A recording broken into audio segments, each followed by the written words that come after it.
This show is part of the RetroZap.com podcast network.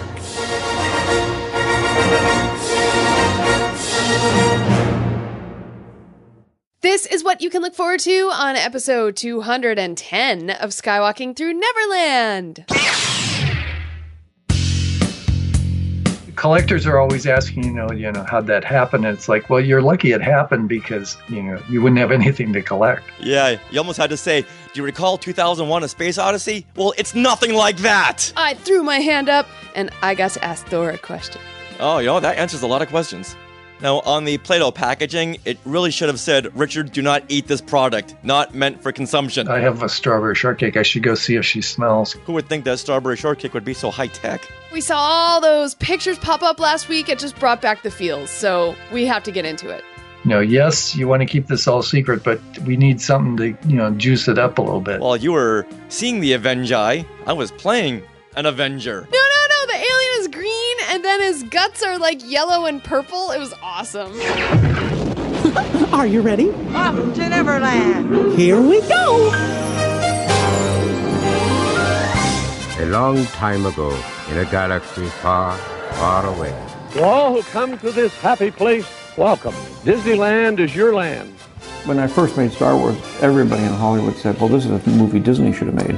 You're more than just fans. You're family. Best day ever! Secrets lab. It's about family, and that's what's so powerful about it. Hey. When you use a bird to write with, it's called tweeting. When we visit the world of Disney, we never grow old. It's a Peter Pan, Neverland that keeps us young in heart. This is Jedi Master Obi-Wan Kenobi, and you are skywalking through Neverland. I have a good feeling about this.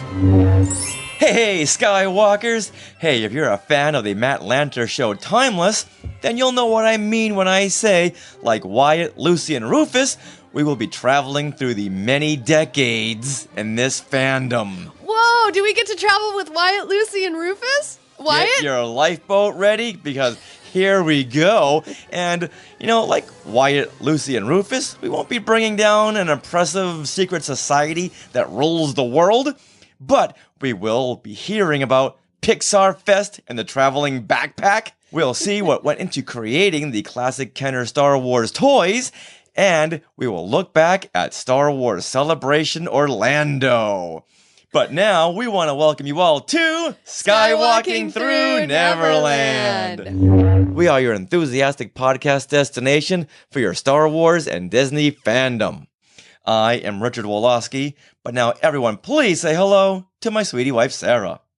Yay! Hi, everyone. Welcome, Skywalkers. We want to give you a big Wookiee hug to our family of Skywalkers. And also, we want to apologize. We did not have a show last week because we actually did 3 unboxing videos that are now up on our YouTube channel from Solo Toys. So we did an unboxing video for Enfys Nest and Lando Funko Pops. We did Han Solo and the Range Trooper Black Series figures from Hasbro. And then we also did a video of Lando and Kira Black Series. So we apologize, Skywalkers, but we're so glad to be back. I do say that was very therapeutic. Yeah? They weren't vintage toys. So it took about 4 hours of prep for that first video just to break that seal. Right? It was not an easy video to do. Just got to keep saying, they're not vintage. They're okay to open them. Racy Stacy says, Wookiee hugs back. Oh, well, thank you very much. And my cousin Mark Arsenal is also watching from Burlington, Massachusetts. Yay! Hey, Mark. Oh, well, wow. We just want to thank everyone. Even if you're watching right now or if you're listening later, thank you for listening to this show every single week. We want to give a big shout out to the face huggers right now who are on Facebook Live watching us. It's amazing. And if you want to tweet, if you want to share the show, we are at Skywalking Pod. Now, we are recording this from Long Beach, California on April the 24th, 2018. Yeah. Now, Minnie, how many more hours until we go see Infinity War? Oh, okay. Are you ready, Minnie? Here she is. It's 1:21. Good afternoon. which means in 6 hours, we will be seeing Infinity War. Whoa! So excited. And don't worry, we will not spoil anything just yet, but we do have a big Infinity War episode coming up. I was able to attend the press conference on Sunday with, get this, 24 celebrities. It was ridiculous. Mostly press conferences, if they have more than 8, like no one gets a word in edgewise, but with 24 people there, they actually had, who's Ian Malcolm? Oh, you mean Jeff Goldblum? Yeah, thank you. So Jeff Goldblum was there in a gray tuxedo, and he had this lottery ball spinner, and so he was actually the moderator, and it was the best part of the whole thing because he welcomed everyone, he moderated, and he spun the wheel, and he picked balls which had the names of either stars or a category, say the Guardians. And so all of us press could raise our hand and ask a question of whatever star he pulled out or the category. And the ball that the third question was he pulled out a little lottery ball that said, "Wears a cape," which meant you could ask a question of a star that wore a cape. So I threw my hand up and I got to ask Thor a question. Which we'll go into that in an upcoming episode. Yes. Can't spoil it just yet, but while you were seeing the Avengi, I was playing an Avenger. Yes, you were! I was out in Hollywood. I can't really say what for, but I got to be an Avenger for the actual Avengers. Mm-hmm. I was told that's all I can say. Right before I saw the Avengers. So... oh my gosh, it was so crazy. We'll talk about it more. There's so much coming up in these next couple of weeks. Yes. That we're just bursting at the seams right now. Yeah, so stay tuned for next episode where we're going into detail on that. Now, in this episode, we will be talking to the man who my mother owes a great debt of gratitude. Since his Star Wars toys kept me really quiet when I was a kid for hours on end. Yes, we will be talking to Kenner Principal Concept Designer, Jim Swearingen. Whoa. This is the guy that designed all the vintage Star Wars toys. Cannot wait to talk to this man. Now, not only do we talk Star Wars toys, but he reveals the secret ingredient to Play-Doh. Play-Doh, because he worked on Play-Doh. Oh my God, mind blown. It's crazy.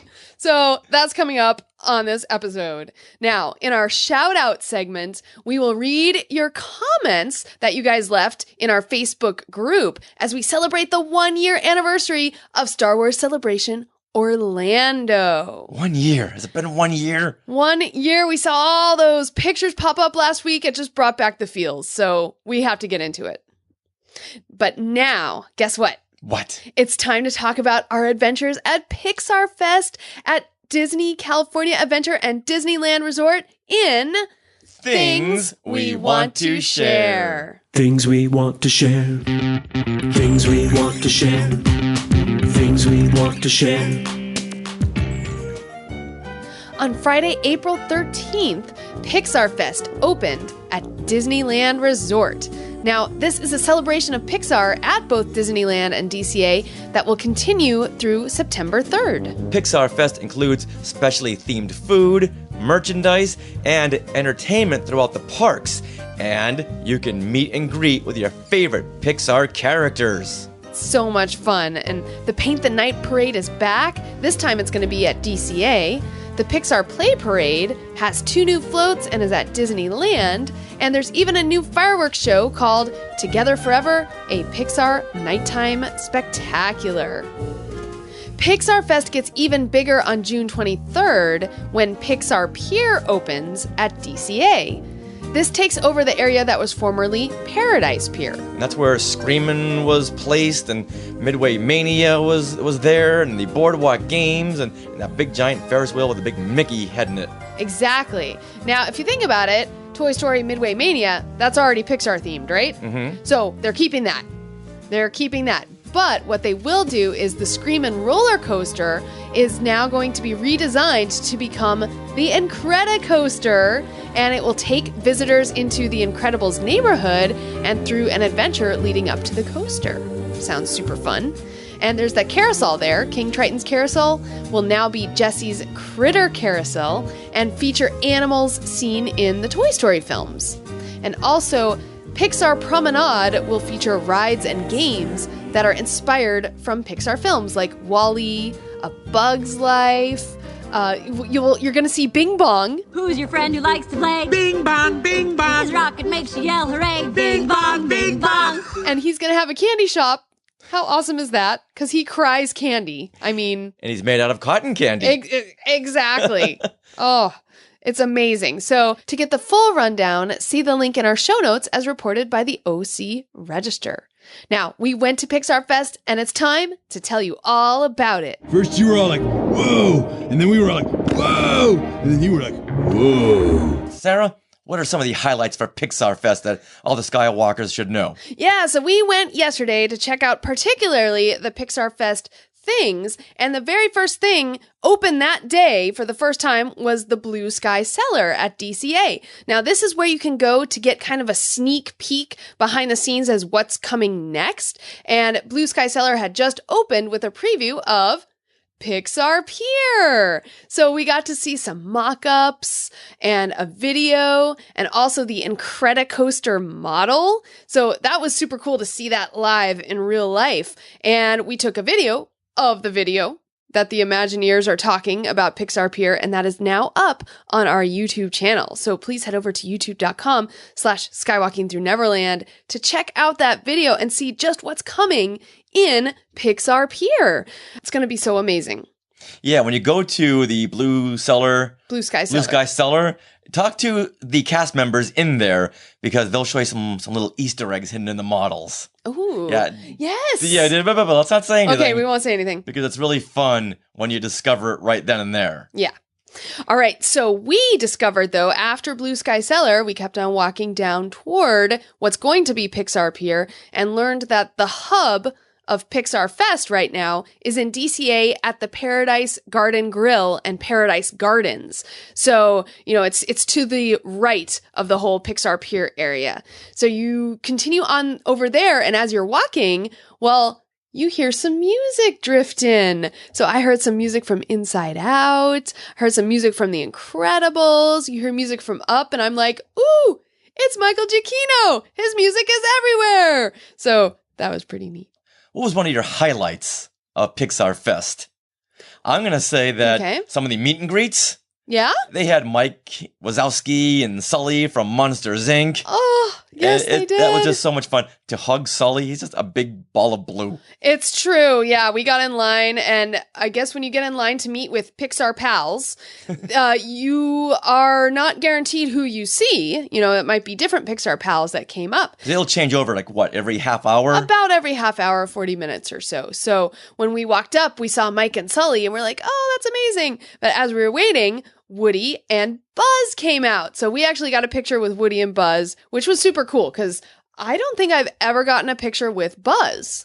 I liked seeing Buzz and Woody, but I would have chosen maybe someone else. Well, I was hoping for Sadness and Joy from Inside Out, but they never appeared. Instead, we only saw Mr. and Mrs. Incredible after Woody and Buzz went away. Yeah, so we had already gone through the line and Mr. and Mrs. Incredible come in. It's like, oh, I'd like to have seen them taking pictures with them. I know. But it was really cool. So if you get a chance, please wait. It was only about a 20-minute wait for us, I think. So wasn't too bad. Too bad. Right. So now you can meet your Pixar pals at Paradise Garden Grill. There's also an AP corner. So if you happen to be an annual pass holder, you can go over to this area. They aren't giving out buttons like they usually do, but they are giving out some interesting vinyl car magnets. Is that what it was? I think the decal. It's car decals. That's what it was. Where are they? Yeah, and they have the Toy Story friends on them, and maybe they'll change as they go through. But I believe they're in our backpack right now. Okay, so that is one thing to do over there. Also, in that same area, you're going to have live music. And in this case, for Pixar Fest, you have the Pixarmonic Orchestra, which it's a 20-minute set, and it's about 5 or 6 musicians who come out, and they really focus on the percussion section. So they have a drummer, and then they also have a woman at the front who was manning the cowbell and the slide whistle and the siren and all these little things. And cartoon sound effects. Yeah, she was in charge of all that. Yeah, and they play these awesome arrangements of Pixar music. So they have You've Got a Friend in Me from Toy Story. They have also Brave. They had music from Brave. That was fun. And also some music from Inside Out. You just have to listen. We actually have this video up on our YouTube channel as well. And just as a little warning, the whole thing is sponsored by Triple Dent Gum. And they play that little ditty. Thank you.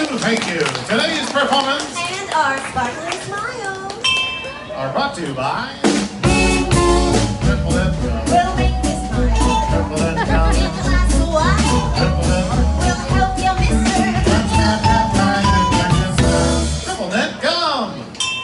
So this really comes across as an old-timey radio show. Yes. The way they present themselves, they talk in that old kind of tiny voice there. You see, and they roll into the advertisement for the Triple Dent Gum. Yeah. If you've seen old movies where they're in the Foley stage and they're recording the Foley for the film, you'll see one person using one of those washboards to recreate a sound, and someone using coconuts to recreate another sound. Yeah. Using a cowbell for another sound. It was a little bit like that. Very, very visual. So that's some of the entertainment you can get over there at Paradise Garden Grill. Definitely a highlight. I agree. A very lively group, and later on we went over there and talked to them for a couple of seconds, and extremely approachable. They'll answer any questions you have. I had questions all about their sound effects methods. Oh my goodness. Oh my goodness. Things are about to change over here at Skywalking through Neverland. Uh-oh. Live sound effects. Uh-oh. Whoa. Yeah. So that was some of the entertainment that you can get for Pixar Fest, but now for any kind of event at Disneyland, there's two items that you usually have to have. What do you think they are, Richard? Food. Yes. And lots of merchandise. Exactly. So let's get into Pixar Fest food. Are you ready? Ready. Okay, so we got to try some of the food. Now, we didn't try everything because obviously there's different foods at multiple restaurants celebrating different films. So we didn't do all that. But what we did do was at Paradise Garden Grill, well, you can get Pixar Coco themed food, which we did not partake of, but you can also get the Pixar Lemon Raspberry Cake. Now, this is the cake that you see that has the layers of red, yellow, and blue that are the Pixar ball colors. And we thought, oh, well, we have to have that, right? It has a little Pixar ball on top of it, so how do you resist that? It's a very visually striking piece of food. It is, and it's supposed to be a lemon raspberry cake. And we're like, well, we're in. But the fun stopped there. It was. We got our cake. We took a picture. We're like, yay, it's so pretty. Let's eat. And we ate it.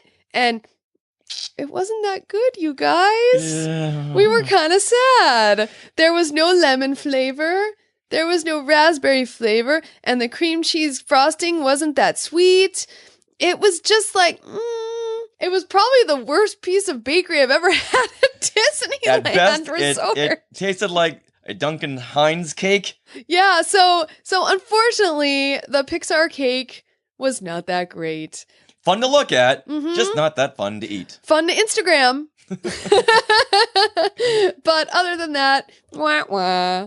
Oh well. Okay. But we did head over for dinner to Disneyland after we went through all the stuff at DCA, and we went over to Alien Pizza Planet because Pizza Port has now been taken over by Toy Story aliens. And they even are flying over the sign and like have this little rickety sign that says Alien Pizza Planet on it. It's very, very cute. So we had to try the cheeseburger pizza. So let me describe this pizza to you because you can't really know what it is until I describe it. So it's ketchup, yellow mustard, and pizza sauce. That was mustard? It was. It's on a sesame seed crust with American and cheddar cheeses, caramelized onions, diced tomatoes, and a slider patty. And it also has on top house-made burger sauce and pickles. And they're little round pickles and round burger patties. So we had this. We each had one. You guys, it was so good. Yeah, I didn't really expect much from it. Uh-huh. Yeah, and one of my favorite parts about it was the sesame seed crust. It wasn't like your normal pizza crust. It had little sesame seeds in it. It had this nice flavor. I don't know. It was so light. It was very, very good. So we recommend the cheeseburger pizza. And then to go along with that, we had to try the alien macaroon. Oh, which is lemon and blackberry flavor. And it's shaped like the head of one of the aliens. Ooh, from Toy Story. Mm-hmm. And it was really fun because once you cut into it or bit into it, his lemon guts slid out and it was awesome. Farewell, my friends. I go on to a better place.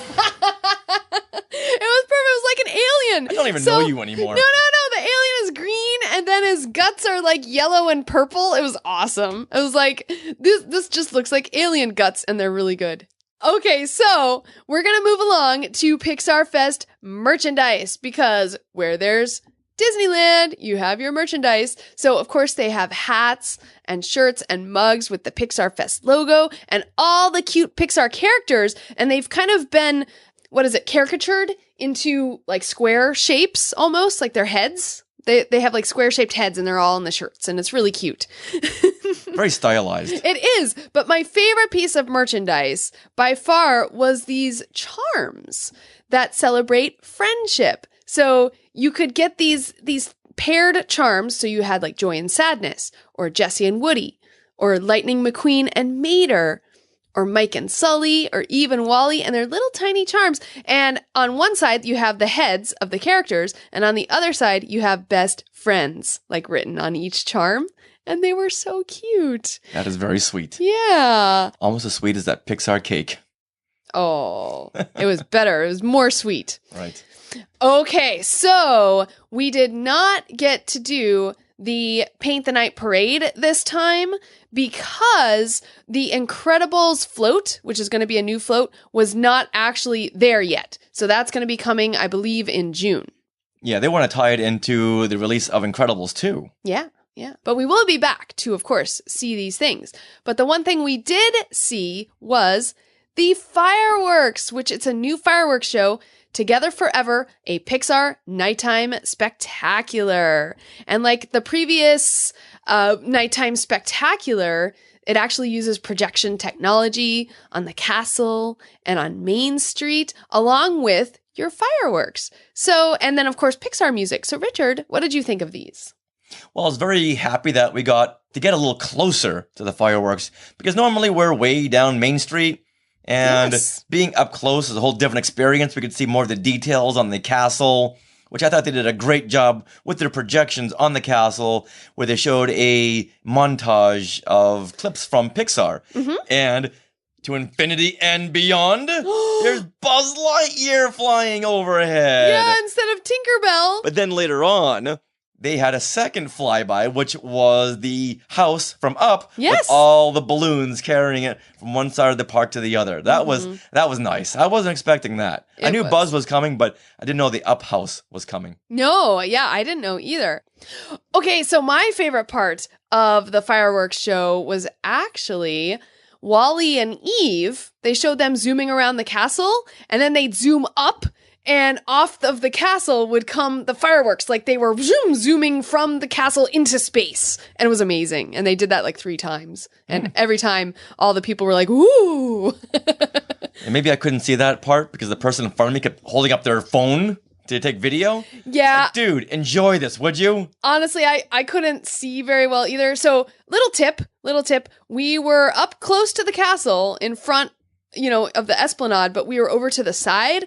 And the trees really block your view there. So unless you're like in front of the castle, right in front, you're not going to see very much. And you might as well go to Main Street where you can see a lot of the projections that are up high on the Main Street buildings. I did take a picture because I turned around and just saw a sea of iPhones. Oh. I took the picture to post it, but it came out too dark, so I couldn't. But it was just amazing how many people would just record it and not experience it, especially those people with kids. Yeah. Experience this with your child, would you? We did not record it because we ourselves wanted to experience the fireworks. Plus, low-light cameras, like, it's just, fireworks never translate to video very well, in my opinion. So no. You know, Jessica Munkos is weighing in on Facebook, and she says they also have characters that pop up on the rooftops down Main Street. What? All right, never again will we get that close, okay? No.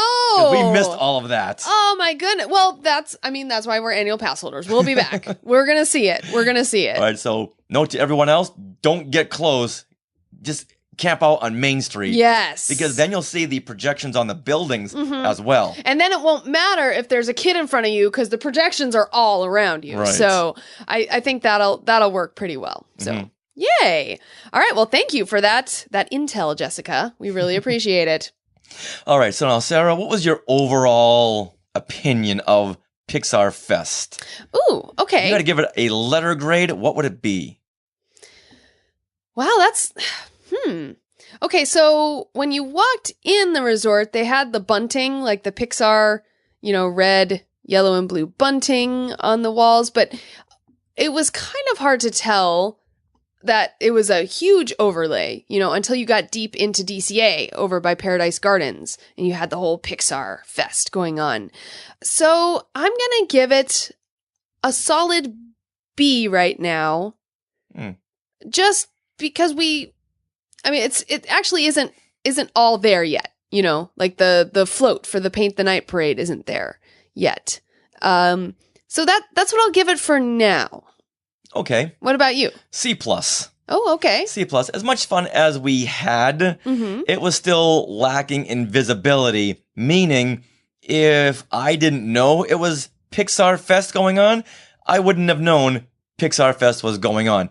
I know when you walk in, you see the big Pixar Fest sign. Right. All right, just because you say it doesn't mean you are it. Right. Because DCA, Disney's California Adventure, was always very Pixar heavy. Yes, that's true. So I wouldn't have known this was anything special had it not been revealed beforehand. Okay? And I know the characters are always there. So in my opinion, it was they're trying to rev up for Pixar Pier, and they had this big campaign. It just didn't really fulfill my expectations. I guess I wanted to see more. I wanted to see more shows. Okay. I guess the shows would have been a big plus for this. Like we were saying earlier, it is just more of let's just slap a new label on what we already have and call it a day. Like last summer, they had the Summer of Heroes campaign, which they knocked it out of the park. They had new characters, they had shows, they had, the Guardians of the Galaxy Mission Breakout. So that was a full campaign. This was just a relabeling on what was already there. Okay. Maybe you would have felt more like it was more themed if you saw the Pixar Play Parade, which we actually did not take the time to see. And apparently the Dapper Dans have a whole new set where they sing some Pixar music, which I need to go back for that because I want to hear the Dapper Dans. Now, I think the only reason why I'm giving it a C+ as opposed to a lower grade was because of the Pixar Harmonic Orchestra.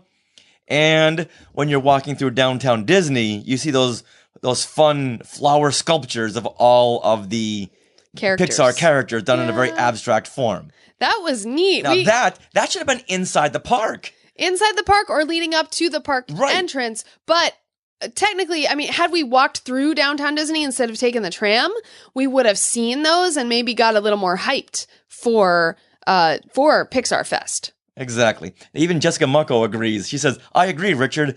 They have a lot more room to make this grow and be more immersive. Yeah, immersive. That's a good word right there. Immersive. They need to make this more immersive, and it really, for me, wasn't there. Even with the parades, it's just the same thing, but with an extra float. Yeah, not really selling it. So having this be an extra campaign before Pixar Pier, I just expected more. Okay. All right, now on another down note. Oh no. Let's talk about the Great Space Mountain controversy. Oh, okay. Yeah, we had two things happen yesterday on rides that were kind of interesting. Maybe that sullied my experience. No, I don't think so, because even when we were going over to Disneyland, we were reviewing it, and it's just between me, you, Joey Pittman, and Dave Scale, Pixar Fest just didn't live up to the hype. Okay. But cut now to Space Mountain. So there's me, there's Sarah and our friend Dave Scale, who can't go on roller coasters because he gets nauseous. So when the Space Mountain cart came to the gate, the doors opened and we all went through. Dave Scale just passed right on to the other side because he wasn't going to ride the ride. He was going to wait in the waiting area. I went in, and before Sarah, you got a chance to come in, the doors closed on you. Yes. And they're automated, so they won't open again. Mm-hmm. So I said to the guy, hey, no, my wife is standing right there. Let's bring her into this because we've been waiting, 35 minutes? I want to ride it with my wife. Yeah. Okay, we'll get in and you'll get off at the next stop. Yeah. What is the train all of a sudden? And then all of a sudden the alarms started blaring and then the cast member was like, Get sit in, down, quick! sit down. Emergency alert, get in! It's like high alert. You guys have got to wait. Sit down. But the way he was making it sound like I would just get off at the handicap little port I have and no then idea. wait for you. Right. But the bars went down and the ride was off and running. Yeah. Like, are you kidding me? Are you joking me? So Sarah was left back at the hangar bay. Yep. And then the next car came in and I guess I just rode it because what else would I was going to do? So. So just I'm so sorry about this. This is what happened, but stay right here. You can go back on again. We got none of that. None of that whatsoever. So we took our separate rides around. Yeah. I was like, oh. But you know what? If it had been just that, we would have left, whatever. However, this next thing happened. We thought we would go on one more ride for the evening. After the fireworks, we headed over to Indiana Jones because we hadn't ridden that yet today. And we're like, oh, we must ride Indiana Jones. And the park was closing. Okay, great. We'll get in and it'll be a great capper to the whole day. Yes. We had been there for like 8 or 9 hours. So we wait another 30 minutes for the ride. We get into the Jeep, and I put my BB-8 backpack between my legs, on the floor, but it's like sandwiched in there. It's pretty tight. And as we're going through the ride, we're going through the turns and passing the skeleton room, about to come up to the rope drawbridge, and we turn this really wicked corner. Yeah, it's like jerked and then it turned. And then my BB-8 backpack went with the turn. All of a sudden I see something fly out underneath my legs. I'm like, what was that? And the Jeep jerked so hard, it just got loose from my legs and bounced off of your legs. And I saw it hit the ground. It's one of these BB-8 backpacks that light up. Yeah, when it hit or something. And at first, I didn't know what it was. But when I looked back and saw my BB-8 backpack standing with the Javitos glowing like that, I thought, oh, you've got to be kidding me. You've got to be kidding. And I looked over at Rich, I'm like, was that? And he's like, yes. Yeah, we're laughing now. But at that point, it had some very vital pieces of information in there, like our work schedule and keys and phone chargers. Like, oh, no. But, how far could it go, okay? Right. Cut to Indiana Jones with the bag of sand, trying to take my backpack. Okay, if I take this, how much time do I have to get out of here? Right. I didn't trust that Indiana Jones over there. No. So we get to the very end. We get out, and I say to this one guy, "Hey, my backpack just flew out of the cart, and I know where it is." And he says, as he's turning around. I'm sorry, I didn't hear a word you said. And wait right over there. Wait over here? Is that what you said? Okay, fine. So we're waiting. And waiting and waiting. No one's doing anything. I was literally seconds from hopping the gate and running down there myself. I knew exactly where it was.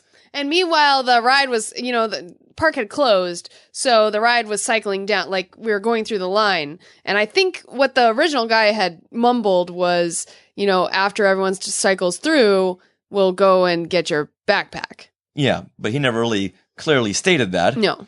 So Pixie Girl said, yeah, if we find your backpack, it'll be at City Hall. No, I'm not going to go wait at City Hall. It's right here. Yeah.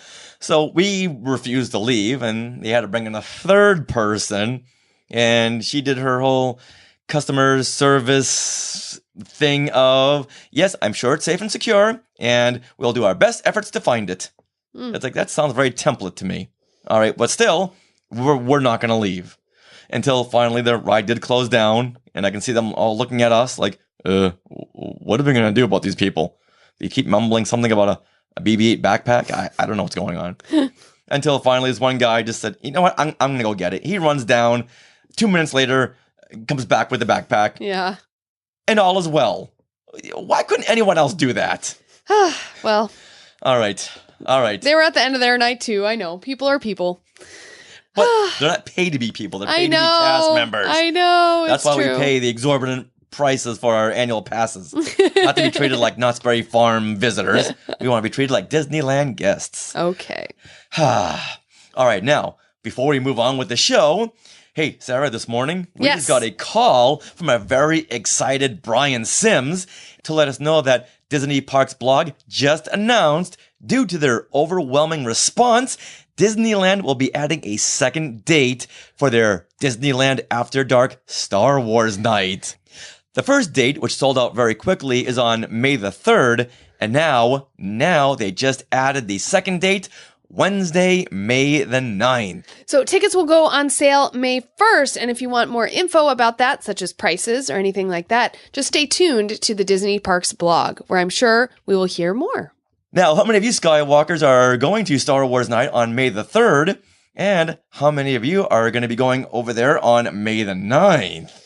If we can work our schedules, then maybe we can go on May the 9th. Yeah, it should be fun. So please let us know. Yay, and we'll let you know too. All right, now, let's see what went into the making of classic, vintage, never-to-be-opened Kenner Star Wars toys with our discussion with principal concept designer Jim Swearingen. Many of you may recognize Jim from the Netflix docuseries, The Toys That Made Us. Now, incidentally, we just got word from Brian Volkweiss, the creator of The Toys That Made Us, that the next 4 episodes of The Toys That Made Us will debut on, are you ready for this? May 25th. And guess what? Since there's 4 episodes, we have 4 more new toy lines. So here they are.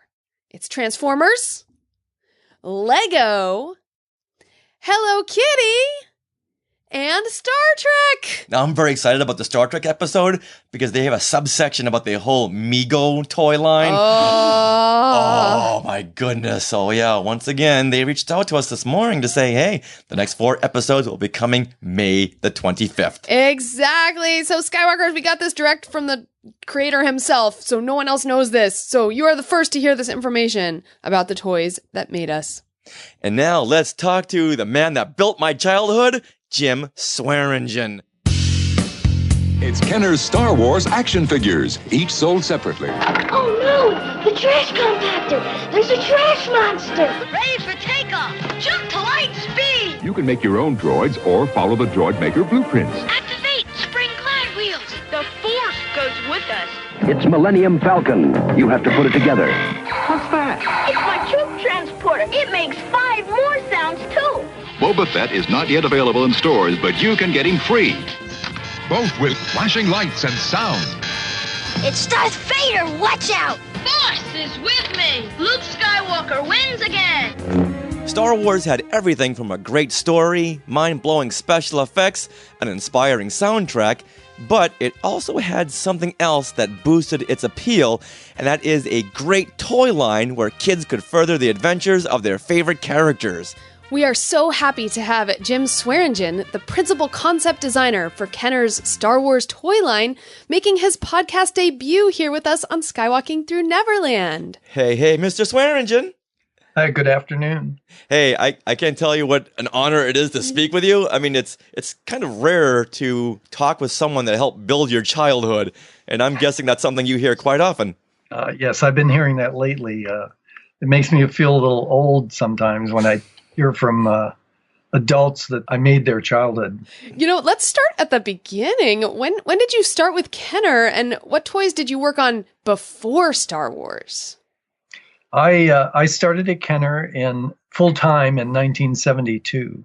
I had co-opted for a smaller toy company called Rainbow Crafts while I was in college at University of Cincinnati, called Rainbow Crafts, where Play-Doh had started. Ooh.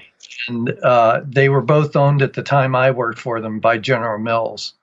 And at the time I got hired in 1972, they had already moved and kind of merged the two companies into Kenner and offices in downtown Cincinnati. So did you work on Play-Doh? I started with the preschool area, so I did work on Play-Doh. They also were working on Spirograph and just trying to come up with ideas to extend those lines. So I did start in doing Play-Doh stuff. They had some other materials that they had developed. We also had plaints and dip dots, which were paint, spill-proof paint products and stuff. So that's where I started in '72. It's hard to feel old, I would imagine, when you get to play with all these toys all the time. I was got a degree in industrial design, and before I started Kenner, I had planned to go into consumer products. But in the long run, the toy business is a lot more fun than any of the consumer products. So from year to year, the toy lines change. There's always room for new ideas. So it made it a whole lot of more exciting as far as a career. I always tell people that my airplanes always flew and the spaceships always got into space. So there wasn't nearly the headaches of regular consumer products. And going back to Play-Doh, what is that secret ingredient in Play-Doh? What is it actually? Well, Play-Doh started, I'm not actually sure when it started exactly, but the company, before it became Rainbow Crafts, hired a chemist. His name was Dr. Liu. He had come to the United States to college at Cornell. And during the Cultural Revolution in China, he ended up not being able to go back home. So he was working for this company, and I'm not sure the name of it, but the CEO or something had his grandkids visiting one day and kind of pawned them off on Dr. Liu and said, "Here, entertain my kids." He basically took the recipe for what at one time was in Betty Crocker cookbooks called wallpaper cleaner. It's flour, salt, and water, and put them together into a dough. And they used to use it to clean wallpaper, but he made this dough up and gave it to the kids, and they spent the afternoon making stuff with this dough that he put together. And then over the years, they ended up, switching over and becoming, started off as Rainbow Crafts was just a dough company. And refined it, to the point where the color would stay in it, and it was really quite an interesting plant. When I first started, the plant for Play-Doh was like going to Giant Bakery. How fun! And now you can get like these Rapunzel heads where you push the dough up and it's like her hair grows and stuff. Oh, it's yeah, crazy. When they cross Play-Doh with current intellectual properties. Yeah, boy, it's like Lego. It will always be there. It's a really great product. Yeah. I think it's been around since probably the 50s was when they started it. And then they rolled them into Kenner, and it's been extended there for a long time. Now, on the Play-Doh packaging, it really should have said, "Richard, do not eat this product. Not meant for consumption." Oh. 'Cause I can't tell you how much Play-Doh I had eaten. It just smelled so good. Luckily, it's safe to eat, so... Right. I would hope so. Yeah. But now, you know what? Now, let's talk about Star Wars. And when Star Wars was brought to Kenner, you were a fan of George Lucas because of THX 1138. Now, when you read the script, what caught your attention that made you say, kids are going to go crazy over playing with these toys? Well, reading the script, the part that got me interested, it had a good story and the characters were fine, but the descriptions of the X-Wings and TIE fighters and the battles in space were the thing that caught my attention. Up to that point, I was a science fiction fan and enjoyed Star Trek and Space 1999 and those things, but those were pretty cerebral. And most of the space activity was pretty static. They had big ships and they flew around, but they didn't do very much. But in Star Wars, it was a lot more like, Tora, and the pirates of pirates movies that I grew up with. It just, the action was really more up in space and less on the ground. Right. So my initial reaction was, we have to do the X-Wing that was described and the TIE fighters. It was like, that's where the action will be when the kids play with it.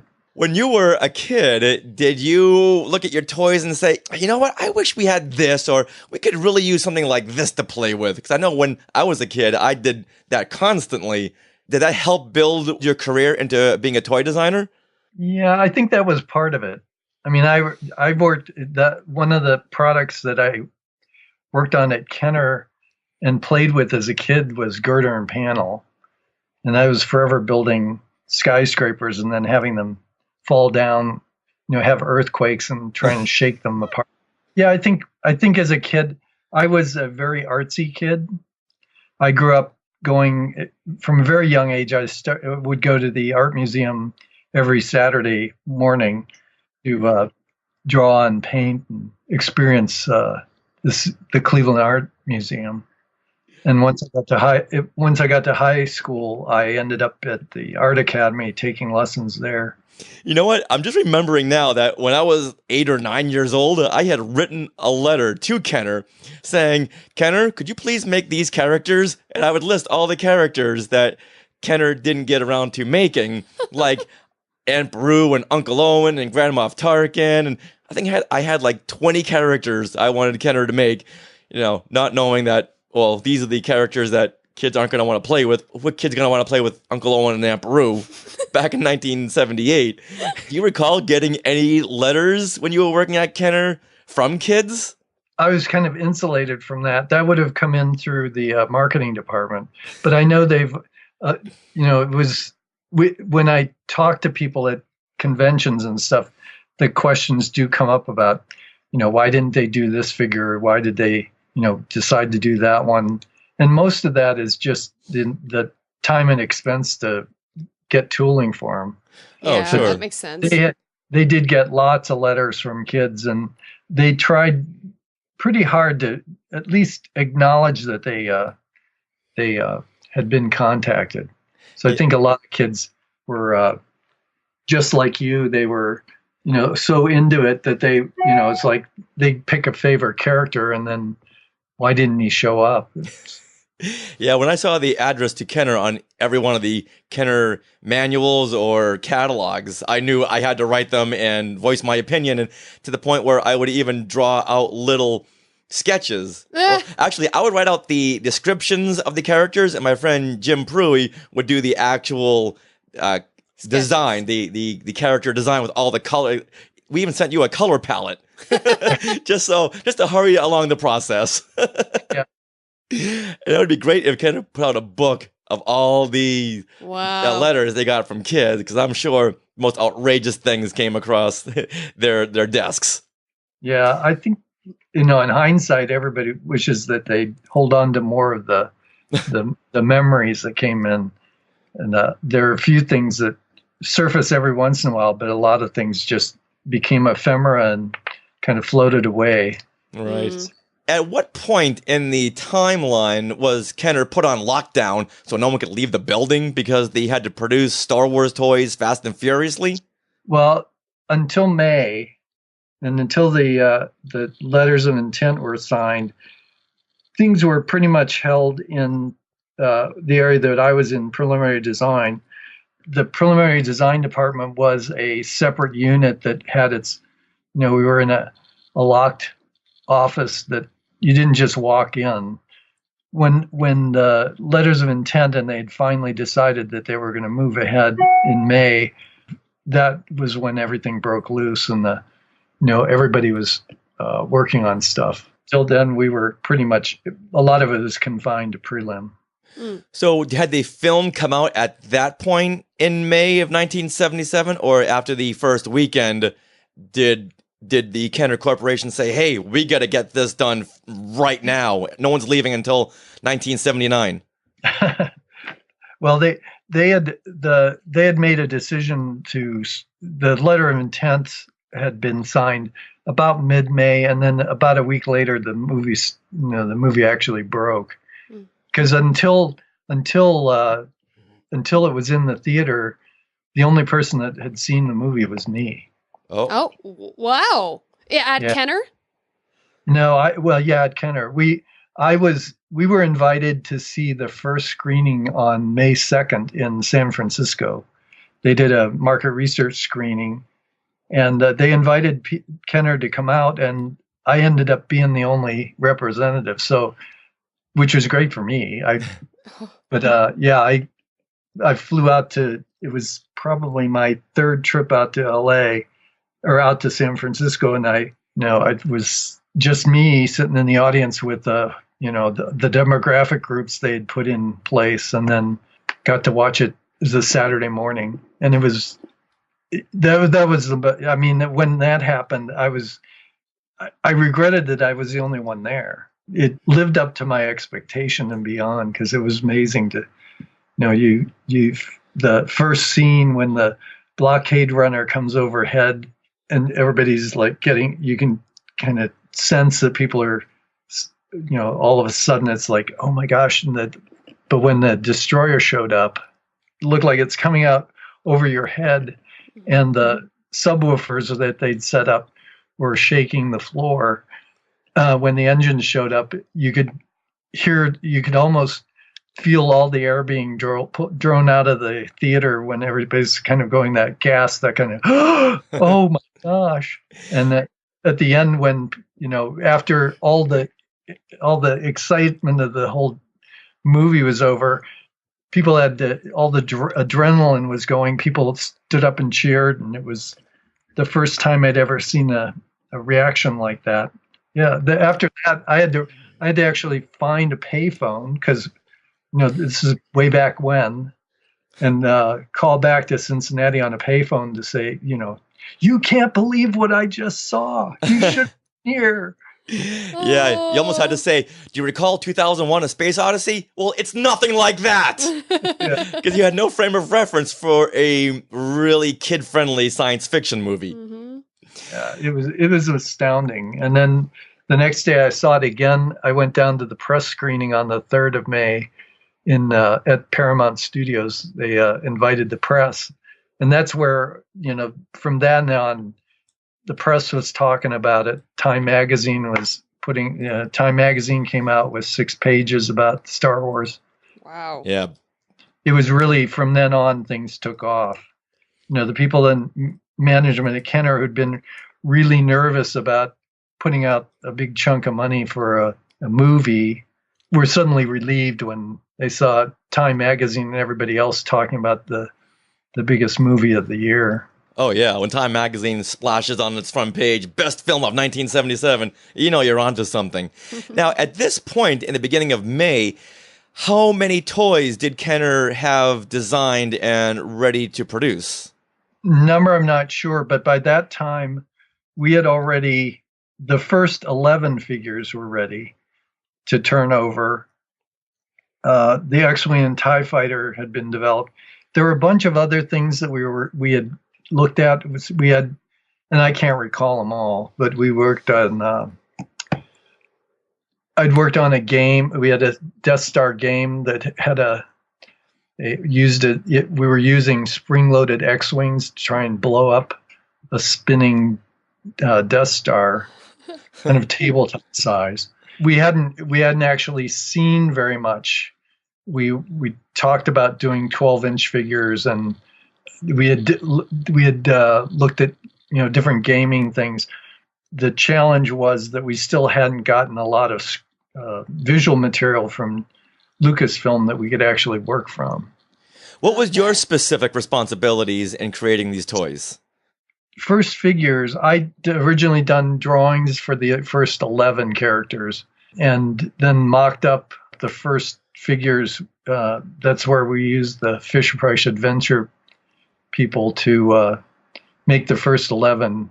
So using X-Acto knives and body putty, I actually modeled the first figures. The model shop helped with trying to figure out a way to make lightsabers pop out of the hands of the figures. And then I worked on the X-Wing and the TIE Fighter. Those we had used for the prototypes we'd used for presentation with the 20th Century Fox.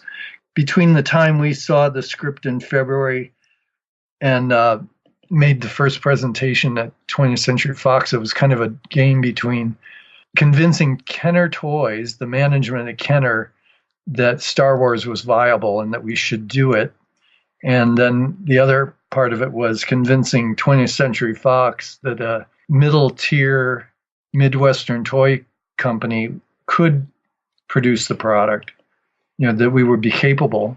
Right. That's why we put, some rough stuff together, because they'd already been turned down by the biggest toy companies. Mm-hmm.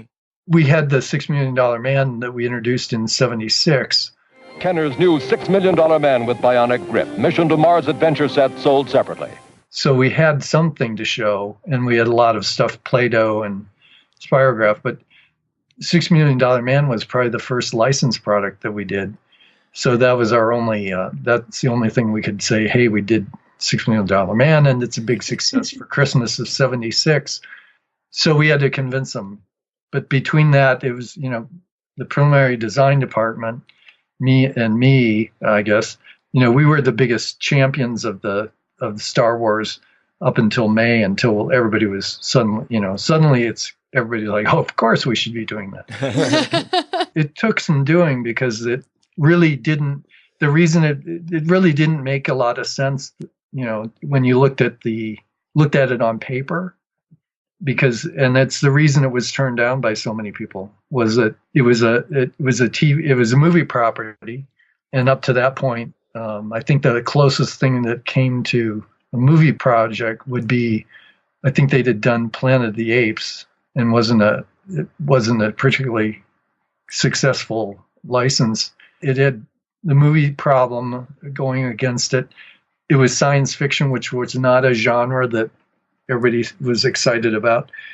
And when it's opening in May, it really was counter to the toy business. That's why Mattel and Ideal and Coleco, I'm not sure if Hasbro looked at it, but a bunch of them had already turned it down, and mostly because the toy business runs on the big selling season is September to December, and TV shows are made for that, or they were back then, because TV shows the new TV shows would open in the fall and run through Christmas. Yeah, and Planet of the Apes wasn't even really merchandise until the TV series came out in 1974. Yeah. Now, when you were saying that you had to help design with the first 11 figures, since you were so close to Star Wars, did you have a hand in selecting the first wave? And then the first wave had 12 figures originally. So what was that one last figure that was added to make up that last wave? The Death Star Commander. He's the one that I did not model. Between Kenner and Star Wars, the way it worked, I picked the most obvious ones because they were the lead characters in the storyline. They were toyetic. Yeah, and they were, I think they felt after it was all turned over to production design, they needed at least one more bad guy. So that's where the Death Star Commander came from. I see. Oh, that answers a lot of questions. Now I know the Force is with us. Was there a figure that you were excited to work on first? I don't know about first, but people ask me what my favorite characters are. I really like C-3PO and R2-D2. Oh, They're kind of the Laurel and Hardy of the group. C-3PO is a great character just from his look, and R2-D2 was a character, the non-speaking character. Did you consider adding any of the Cantina creatures into that first wave? Because we didn't see them until a year later, and that was the one scene that really stuck out to everyone. Until May 2nd, nobody knew who the Cantina was. I mean, there were characters' names, Greedo, but we hadn't seen them, so there wasn't any way to do them. The first characters were all based on black and white photographs that we got when we got the script. Okay. The Cantina and that whole storyline hadn't been seen. And I think to get then from, once the movie broke, we did everything we could do to get product on the shelf by the 1st of 1978. So the figures were already chosen before you saw the film in the beginning of May. Yeah. We'd already because as I say, the black and white photo book that we got had most of those characters were in there because it was all from the live action, and we had and part of it was, I think, Lucas wanted to keep some stuff secret. He probably had photographs, but he didn't want all the details going out all at once. So we were as in the dark as anyone else. So until the movie broke, and then it's like, oh, that's what that scene's all about, And Greedo's wasn't described in the script. It's just Greedo's this character that Han Solo's dealing with, and then shoots him. But we hadn't really seen the character. There wasn't any description of him. And here's Greedo, Han Solo, and Walrus Man. You've had it now, Solo. Yeah. Greedo, it's Ben Kenobi and his lightsaber. We're in trouble. Let's get out of here. The whole cantina scene, if you just read it in the script, you have no idea who those people are, who the characters are. Right. By May of 77, once the action figures were turned over, my involvement in action figures really dropped off because we had more to worry about. I worked on the Death Star playset and the remote control stuff, and we let production design and engineering take over. And then all those decisions, then they assigned a product manager who could work with those people and pick out characters. Because once the initial wave of figures was in the pipeline, they didn't need any more preliminary design development. That was all just okay. We're going to do Greedo, and we'll do Walrus Face and those things. So it's just then it becomes just a matter of picking a thing and turning it around right in production design. Okay. Right. Was there ever like a figure, a vehicle, or even a playset that you personally wanted to make, but it just never happened? I would have liked to have done more of the Rebel ships, because the Y-wing, and there were some things described, but we never had seen them yet. Because it would have been fun to be able to work on some of the other spaceships. Okay, so you're all about the spaceships. I like it. I really like them because they were really well, and they've gotten better and better, which is really exciting. Because our first go around was a little bit like pulling teeth, because once the movie was released, they were suddenly crashing to get the next movie put together, coming up with ideas. So we weren't necessarily the first priority. But it was an exciting time because we're like going back and forth with lots of stuff. Yeah. Because of the contract, we had first right of refusal on all the product lines of other licensees. So part of my job was to review the design stuff for that. The marketing department had to approve all the licensors, and then I got to look at all the stuff people were making. I worked on stuff for Kenner, and then I also kind of got to review lots of stuff. I mean, I still have the original cookie jar, that R2-D2 cookie jar I got as a sample. Oh, wow. You were shown products from other companies? Yep. Because we had first right of refusal on any product area. We had to prove, when Bradley came in as a wristwatch manufacturer, we had to say it was okay for them to be a licensee, and then we got to see all of their product. Wow. Yeah, Bradley, that's really fun. You can't make that. It's not going to work out. Guys, get to work on this watch right away. That digital watch. They've never seen this before. We didn't do that too often, but also it was we didn't want too many people too close to us in the stores either. We didn't want now. That's all changed, because really until they acquired Kenner, we were pretty much the exclusive toy and action figure and toy manufacturer. And then once the contracts were renegotiated, there were a lot more people allowed to do figures. Suddenly it was Kenner had 3 3/4 inch figures, and they had 12-inch figures, but then somebody else got 6-inch figures and 9-inch figures. And it's become much more complicated. Now, between Star Wars and The Empire Strikes Back, of course, there was the infamous Star Wars Holiday Special. Do you recall anything coming across your desk like, hey, we're thinking about making toys around this holiday special? No, I went to LA to see the sets for it. It was one of my perks of my my tenure. I flew out to see the sets and see what they'd created for it.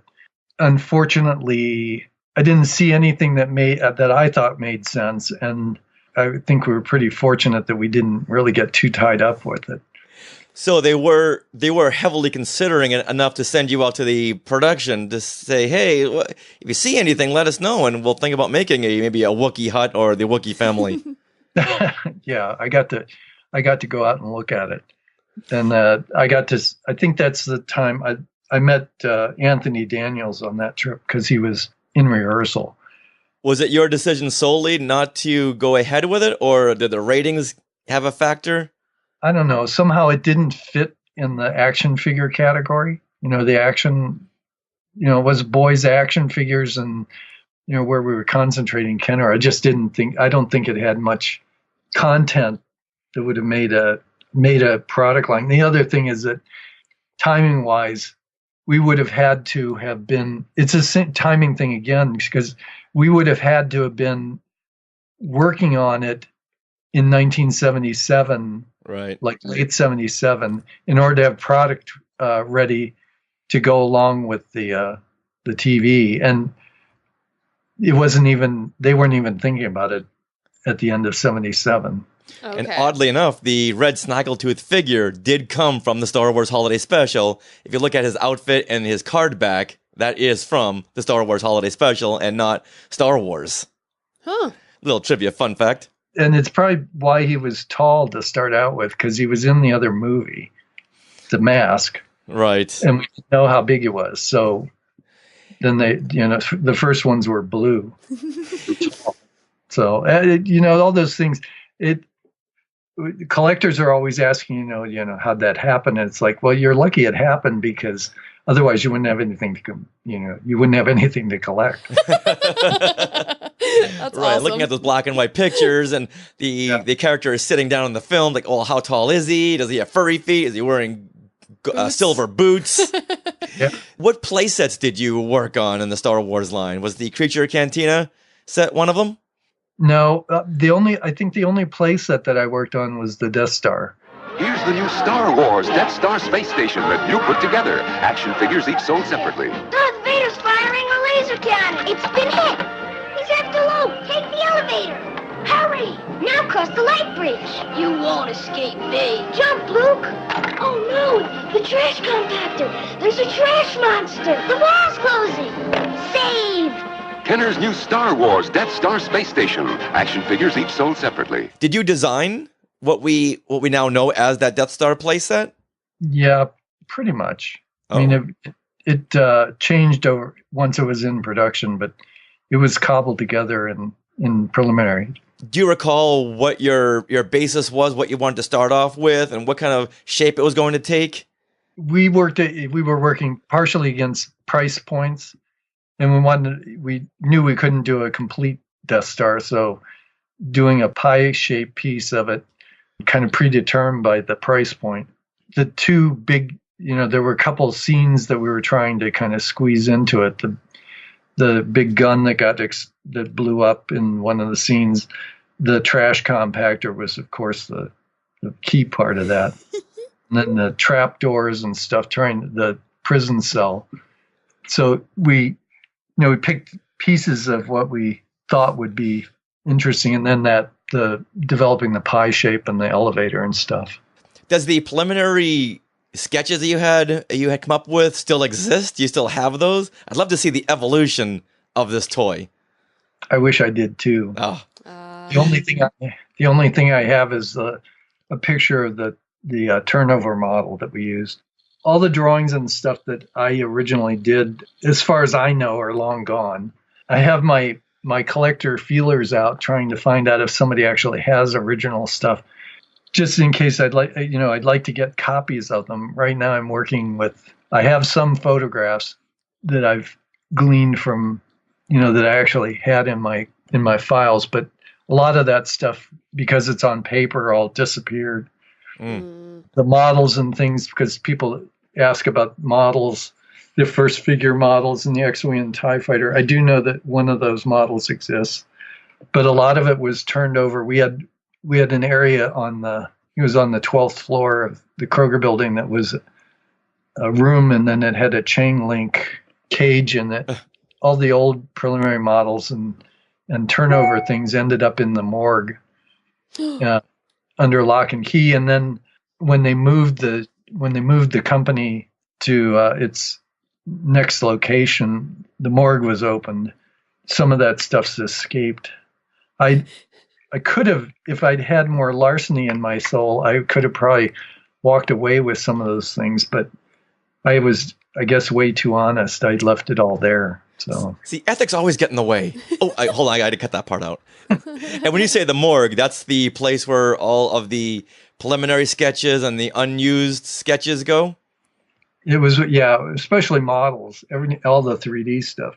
While I was in the preliminary design department, and for a while after that, it was the repository of everything, all the preliminary stuff, and it, partially to preserve it and not let any secrets out and stuff. So it was, if you wanted to use something, you had to sign it in and sign it back out, or sign it out and then sign it back in.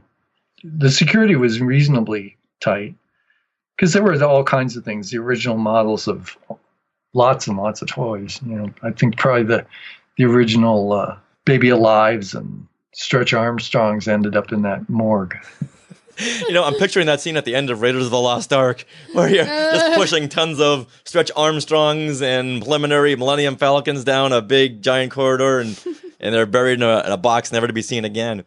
Now, am I imagining this, or did Kenner make prototypes of early ship designs like the Star Destroyer and the Millennium Falcon? Because I could swear that somewhere I saw in a catalog was these old Colin Cantwell designs. Did Kenner ever make prototypes of these early ship designs? Well, not while I was there. They may have subsequent to that because because the Star Wars line went on for so long. It's possible, but I'm not aware of them. Because I know in some of these catalogs they would show prototypes like the Dewback, and the catalog looked nothing like the produced toy. And I've been ripping my hair out of my head trying to locate catalogs I have in my collection online.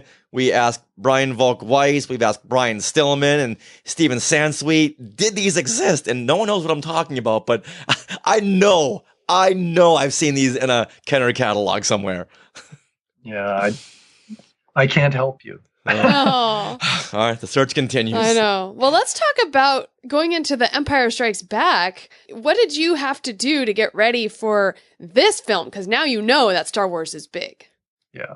Well, that's towards the end of my Star Wars, my direct access in Star Wars is Jim Black, who was the product manager, soon to become the marketing director in licensing. He and I flew to England to see some of the sets for the second movie. So we got a tour of Hoth Ice Planet, the hangar, got to see the first Tauntauns. So we had scrap on the Tauntauns, and the first glimpse at seeing Yoda. We got to see get to experience the movie set and see the beginning of the development of that movie. So that was, I think, probably, it was either late 78 or early 79 while they were doing live action shooting for the second movie. Yeah, that was March of 1979. And what do you recall when you first saw Yoda? Did you know, or did you feel like he was going to be a great toy or a great character? Well, the first reaction, it's, we had an idea that he was a major character. And I'm not sure when we read the script, because I have a copy of the original script that we got, or a synopsis. I didn't get a full script. I mean, we didn't really have a full, appreciation of who he was going to be. It was fun to see all that stuff, the Tauntauns, and we weren't allowed to take any pictures, so we'd have to wait for stuff to come back. And I was there in part because I could, come back and throw some sketches together and kind of describe what we were going to be doing. Okay. So my final project, probably from a product standpoint, was the Tauntaun, and coming up with the trap door in his back. Oh, that's so fun. And I'm sure they wanted to start producing these toys as quickly as possible, just so they wouldn't repeat the Star Wars hold and wait. At what point did they give you the go-ahead to start making the Empire Strikes Back toys? As soon as we had material, we could start putting the stuff together. There wasn't any delay. They were as anxious to get product out in time with the movies as anybody. So they were the only secret thing was the Boba Fett. Mm. We were going to produce it ahead of the movie break. The rest of the stuff would come out as the movie broke. Boba was going to be a promotion that was going to be in advance. It was a Christmas of '79 kind of project. So that one we had to keep a little more secured because they wanted to come out early, but they didn't want anybody else to get wind of it until it actually showed up on packaging. Okay. Yeah, and once again, there's another instance where the Star Wars Holiday Special creeps into the Kenner toy line because the Boba Fett mail-away campaign happened right after the Star Wars Holiday Special aired. From Kenner's Star Wars collection comes the Stormtrooper, the Sand People, and all 20 action figures, including new Hammerhead, Snaggletooth, and more, each sold separately.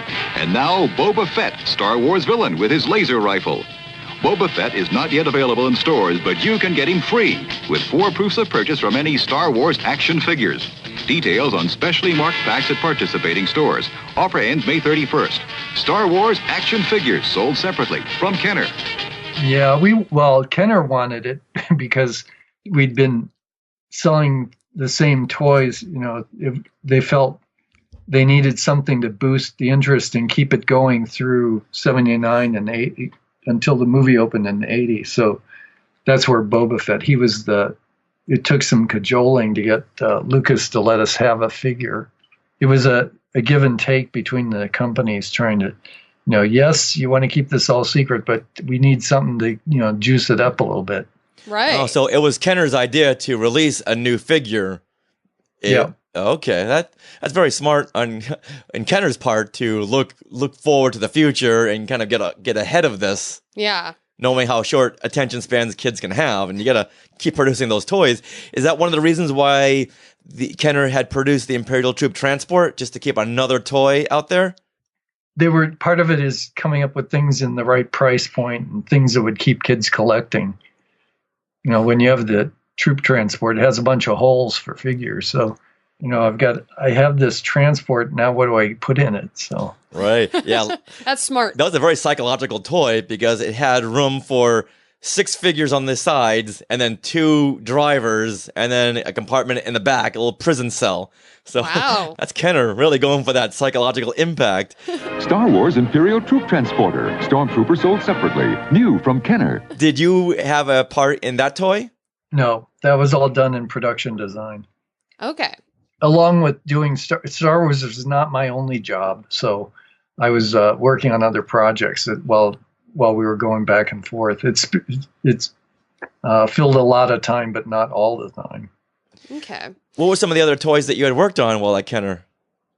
Probably in '79, we were working on the beginnings of Strawberry Shortcake and stuff. So I was not exclusively a boys' toys person. Now, I grew up with the Strawberry Shortcake room. What toys did you work on that were Strawberry Shortcake? Well, while I was in design, I did the snail cart. Okay. I had a hand in the. There's a merry-go-round. The Strawberry Shortcake snail cart is neat. Strawberry Shortcake can ride on the seat. So can Huckleberry Pie. The dolls are sold separately. The snail moves its head, like this. The basket turns into a picnic table where you can serve pretend ice cream. From the Strawberry Shortcake and Her Friends collection, the Strawberry Shortcake snail cart. Strawberry Shortcake and Huckleberry Pie dolls sold separately, new from Kenner. That's awesome. Now, how did Kenner put this strawberry scent in those toys that didn't fade away until, a year? some people say they still smell. Wow. Yeah, that might be a psychological thing too, because when I open up a Star Wars lunchbox, my psychological senses can still smell peanut butter and jelly sandwiches. Kenner, well, one of the things, Dr. Liu was one of the chemists that worked for Kenner until he passed away. But there was a chemistry department that worked on things like Play-Doh and other materials. And then one of the challenges was to come up with a scent concentrate that wouldn't burn off when you rotocast, because all the scent is actually molded into the vinyl. Strawberry shortcake, my, she's looking swell. Cute little doll with a strawberry smell. Apple dumpling with tea time turtle has an apple smell. Huckleberry pie has a huckleberry smell. Blueberry muffin has a blueberry smell. Berries! The concentrations and the chemical properties had to withstand the heat of a rotocast machine, which is done in a blast furnace. Wow. The process of rotocasting, you have say a doll head, or it's basically a sphere, and you inject liquid vinyl and the scented material into the mold, and you cap it and put it into a blast furnace, heat the metal mold. You rotate it in an X, Y, and Z axis, so it rotates and the vinyl coats the mold, and then at the end somebody pulls it out with a plier. They open the cap and pull it out. It took some doing. The chemists had to come up with concentrations that, when you were finished, would be pleasant enough that you would say, "Oh, that smells good," but would also withstand the heat. So it was a.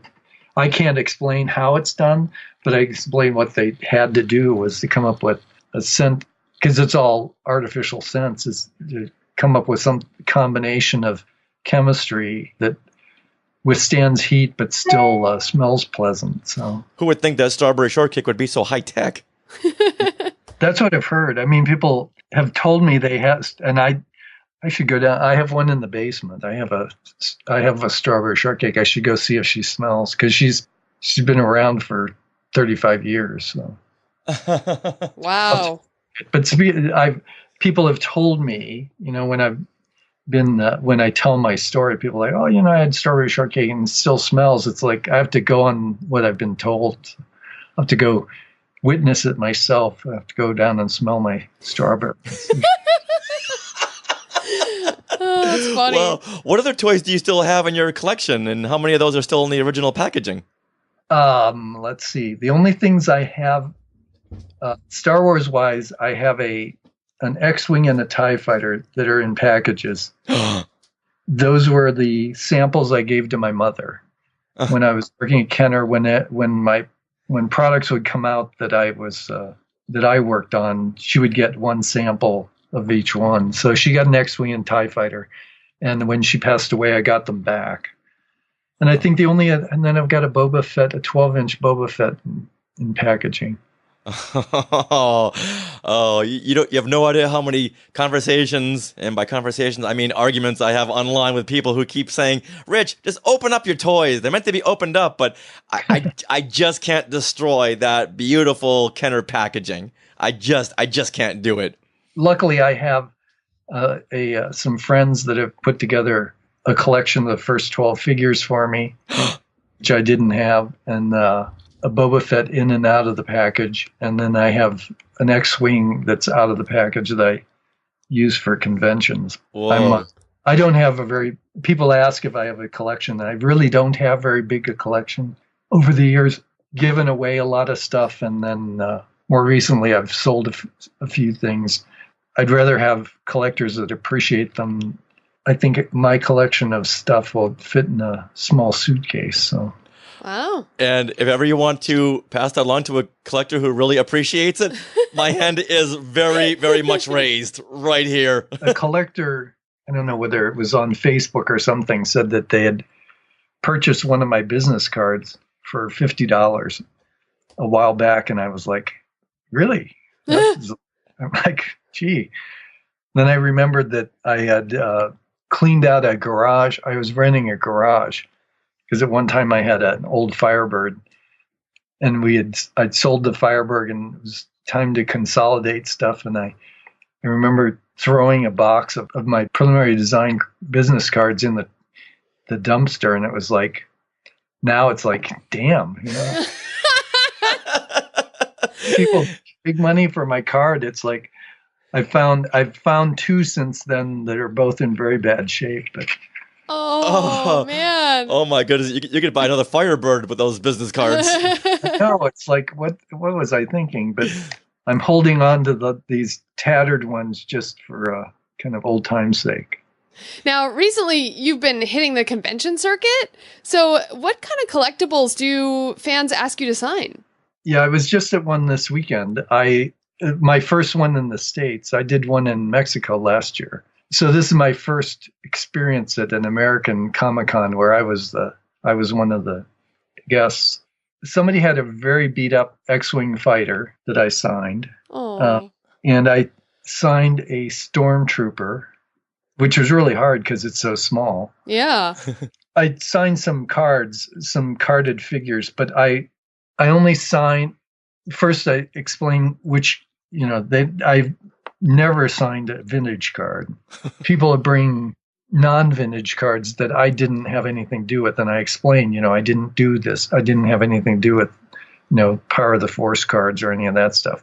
So I'll sign whatever they'd like, but explain to them that it wasn't mine. And I signed one. I talked to a fellow that he knew what he had purchased a card, a Yoda that was on, I can't remember what card it was on, but it was a reproduction card that he bought online. And he knew that he said, I bought this online without really researching what I was doing. And it was a reproduction, and he didn't know it when he got it. They had sealed the blister on the card. It looked, it's pretty reasonable facsimile, but it was definitely not production. So he knew that when I signed it, and I said, I'll sign it because it's a reproduction. And he said since then he's learned a lot more, and that's why he was willing to let me sign it. You ever get a fan who kind of gets on you because you didn't make this toy as a kid, or kind of like what I did and write a letter about all the toys that could have been made, or how this should have been made and that should have been made, without really understanding the whole process? Did they ever get into like a big debate with you? No debates, but I deflect all those and just say, well, it was the marketing department's fault. Ah, nice. So pass the buck, pass the blame. Yeah. And the questions about, why does Luke have 7 different colors of hair or whatever the number is, that's all because the factory made a mistake, which is really true. Back in the late 70s, we needed to produce as many products as we could. And the manufacturing was required to send samples of every production run. And if a production run came and Luke's hair was a dirty blonde instead of a bleach blonde, whatever the spec was, the question was, it was kind of a balancing thing. Do we stop production? Or do we reject the stuff that's already made? Or do we make it a running change? And a lot of times it ended up being a running change. Few would go out, and lucky for collectors, I guess, all those mistakes became collectible.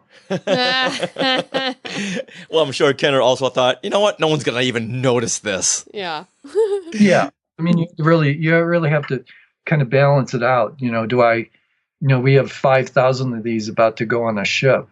Do we hold those up or send them back to the factory to be, ground up and start over? Oh. And a lot of times, unless it was really something drastic, you wouldn't reject them. You just make a running change. Right, like a Darth Vader head on a Luke Skywalker body. It's like, okay, you're going to go back.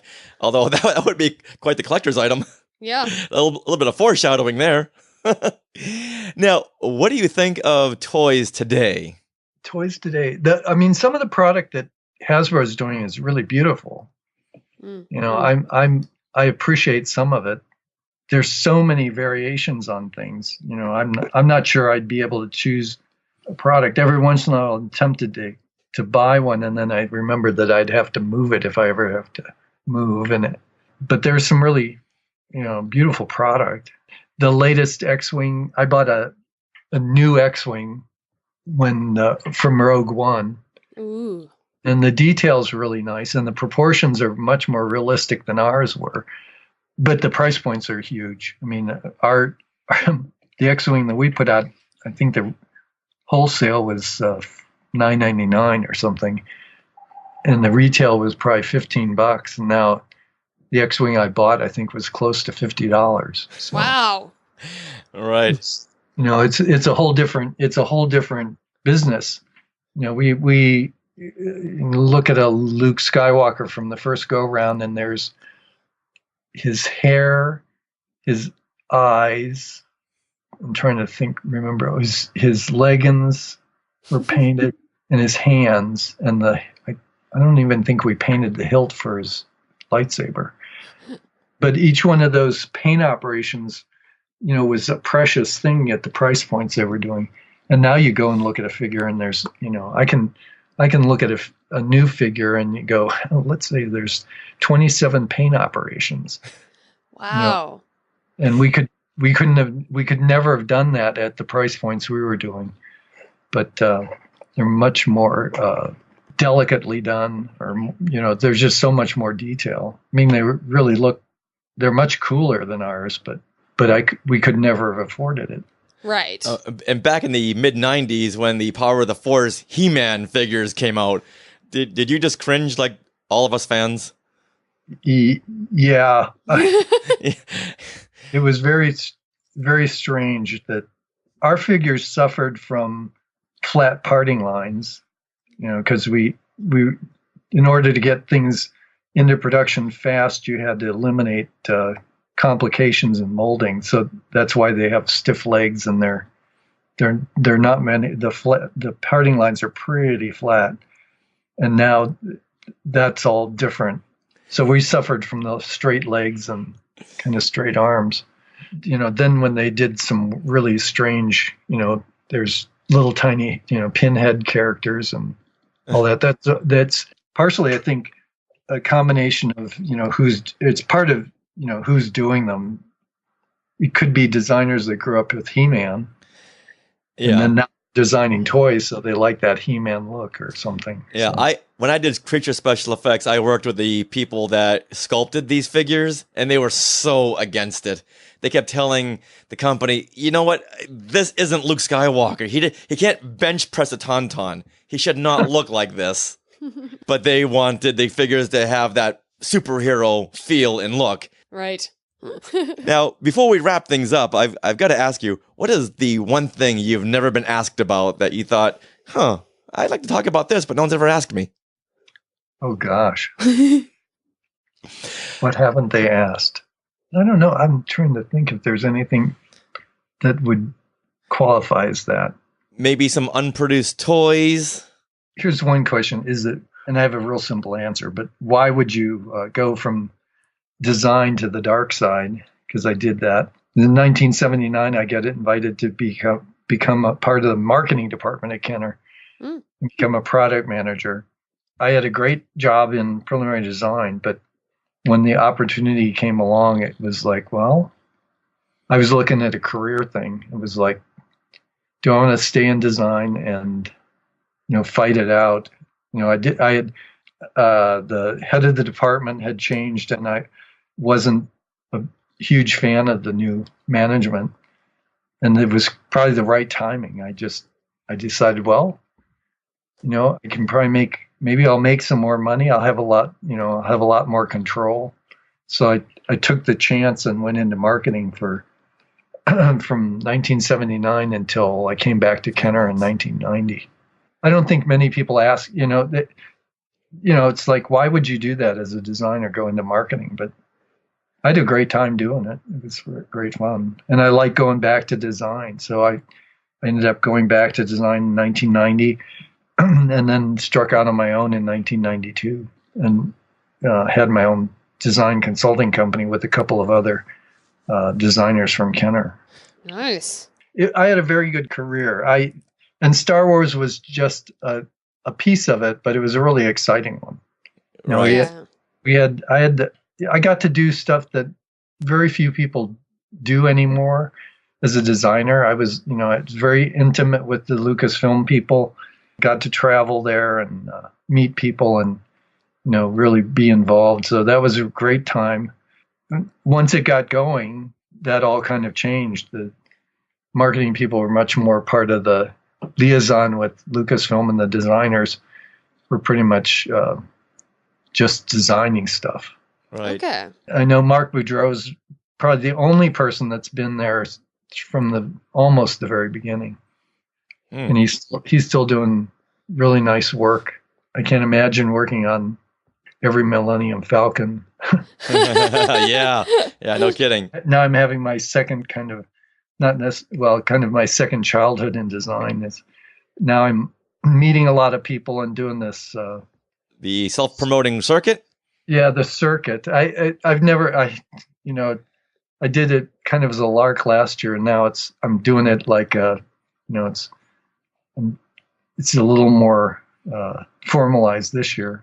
Speaking of doing the self-promoting circuit, how can people get a hold of you on social media if they have any questions? Or want to know where you're going to show up next? Well, I have a public page on Facebook. What do they call it? A personality. What is it? Anyway, there's a Jim/Swearingen Facebook page where I posted my appearances. My next show is going to be in San Francisco. Oh, cool. Do you know when that'll be? Is that the one in June? June. Yeah, it's June 8th, 9th, and 10th, I think, at the Oakland Convention Center. Oh, perfect.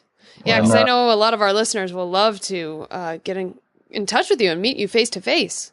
I'm trying to decide. I have 8x10. I have a publicity photo that I had done, which I was autographing in Indianapolis, but I think I'm going to come up with something else. I haven't decided what it'll be, but I'm going to do some limited edition stuff. Ooh. I had myself scanned.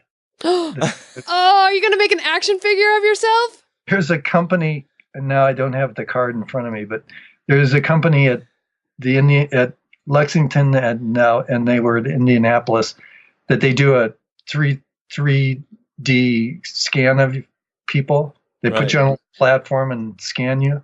So I'm having them make me a figure. So I'm going to see how that process works.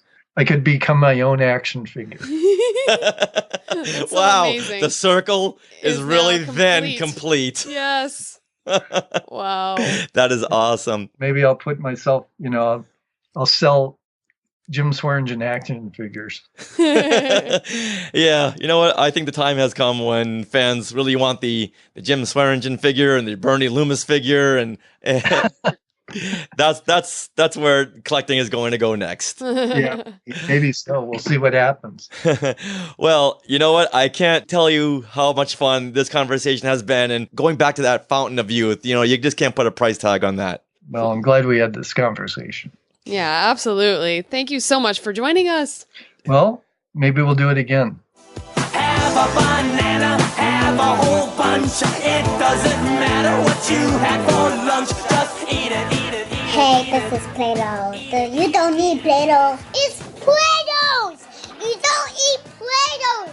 Because they're nasty! In this special shout-out segment, we want to read your comments that you guys left in our Skywalking Through Neverland Facebook group page, as you all recounted highlights from Star Wars Celebration Orlando held 1 year ago.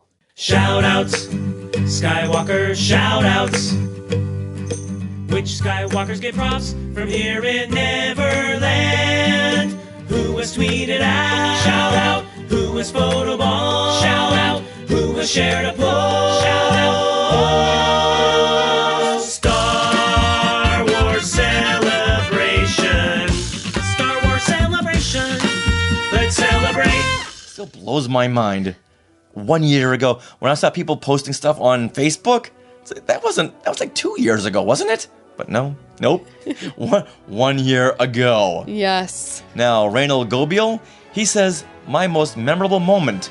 I think it would be that I almost literally ran into Ian McDiarmid, thus knocking down the Emperor to the floor. Whoa.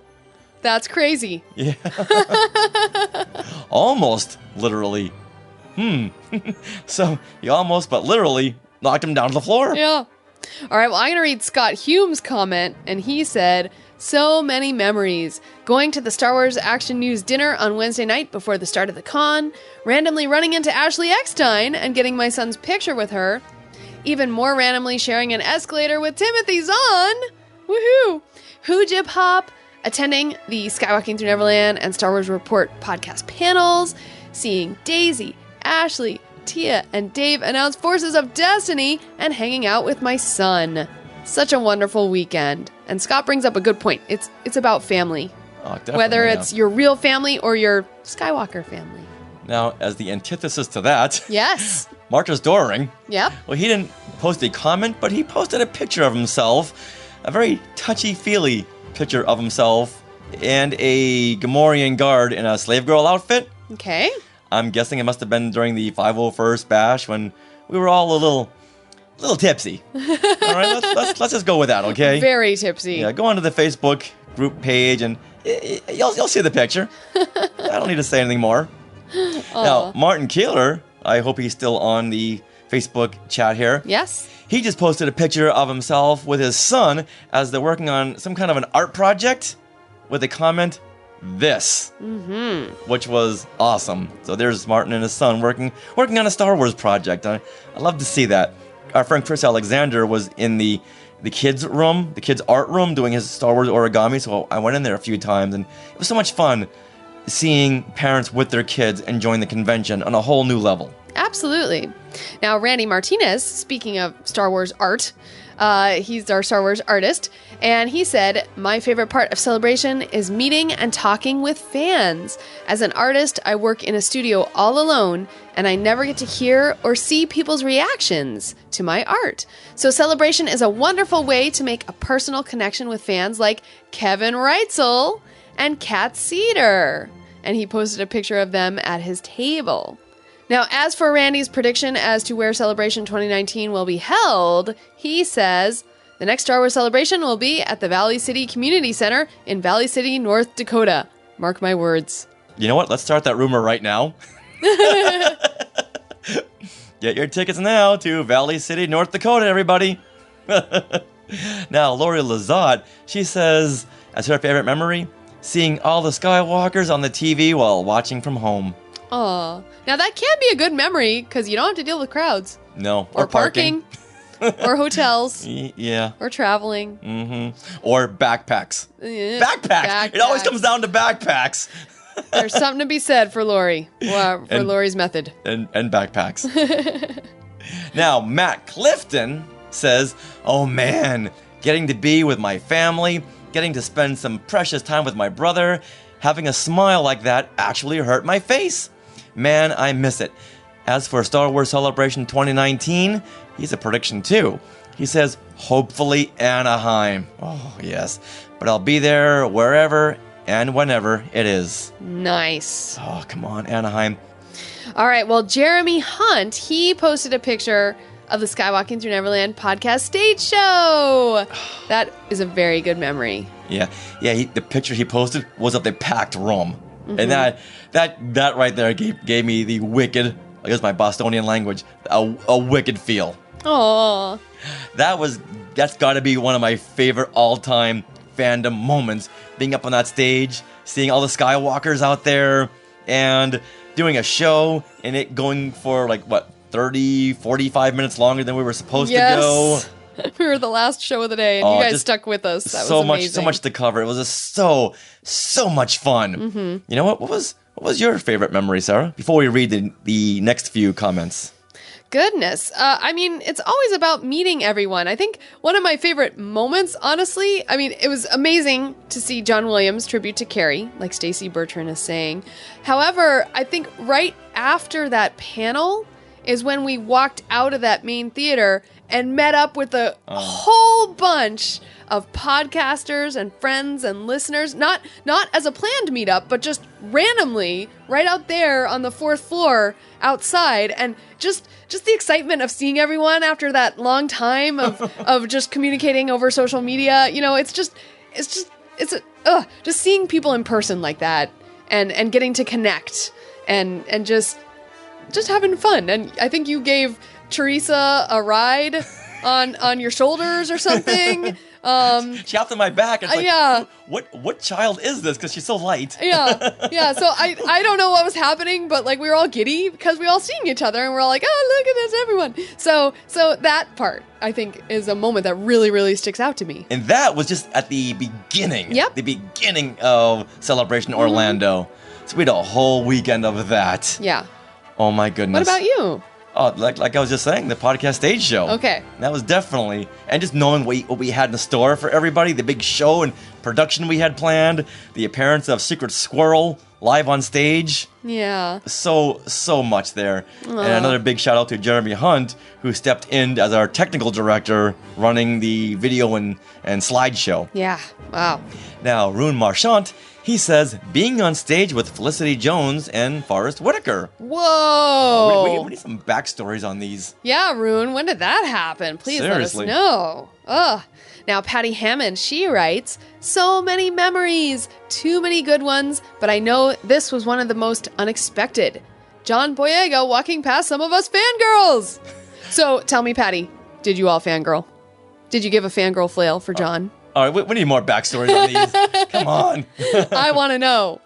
Now, Dennis Keithley says, I love the AT-AT near the entrance. It was one of my designated meeting places. And he posted a picture of himself, a selfie, with the AT-AT right behind him.